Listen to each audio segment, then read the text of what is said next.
Hello eleventh student, இன்று நடைபெற்ற 11th English exam உடைய ஆன்சர் கீ தான் பார்க்க போகிறோம். அதுக்கு முன்னாடி இந்த வீடியோ வந்து பார்த்தோன்னா உங்கள் ஃப்ரெண்ட்ஸ் எல்லாரும் ஷேர் பண்ணிவிட்டுருங்க. வாட்ஸ்அப் சேனலையும் சரி, இன்ஸ்டாவில் ஷேர் பண்ணிவிட்டுருங்க. மறக்காமல் நம்ம யூடியூப் சேனல் சப்ஸ்கிரைப் பண்ணி வச்சுங்க. 1 மார்க் ஆன்சர் கீ பார்ப்போம். ஃபஸ்ட் ஒனுக்கு வந்து பார்த்தோன்னா பி ஆப்ஷன், செகண்ட் ஒனுக்கு வந்து பார்த்தோன்னா ஏ ஆப்ஷன், தேர்ட் ஒனுக்கு வந்து பார்த்தோன்னா டி ஆப்ஷன், ஃபோர்த் ஒனுக்கு வந்து பார்த்தோன்னா பி ஆப்ஷன், ஃபிஃப்த் ஒனுக்கு வந்து பார்த்தோன்னா ஏ ஆப்ஷன், சிக்ஸ்த் ஒனுக்கு வந்து பார்த்தோன்னா பி ஆப்ஷன், செவன்த் ஒனுக்கு வந்து பார்த்தீங்கன்னா சி ஆப்ஷன், ஜிஎஸ்டி கேட்டிருக்காங்க, goods and service tax. Eighth ஒனுக்கு வந்து பார்த்தோன்னா டி ஆப்ஷன், நைன்த் ஒனுக்கு வந்து பார்த்தோன்னா பி ஆப்ஷன், 10th ஒனுக்கு வந்து பார்த்தீங்கன்னா பி ஆப்ஷன், 11th ஒனுக்கு வந்து பார்த்தீங்கன்னா ஏ ஆப்ஷன், 12th ஒனுக்கு வந்து பார்த்தீங்கன்னா டி ஆப்ஷன்.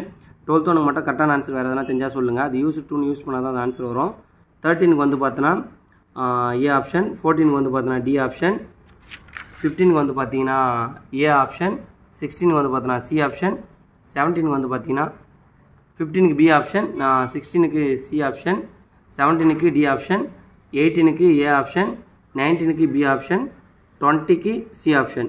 அதேபோல் கொஸ்டின் பேப்பர் எப்படின்னு கமெண்ட் பண்ணுங்கள். மறக்காம சேனலை ஃபாலோ பண்ணாதவங்க ஃபாலோ பண்ணி வச்சுங்க. யூடியூப்பில் சப்ஸ்கிரைப் பண்ணாதவங்க சப்ஸ்கிரைப் பண்ணி வச்சுங்க.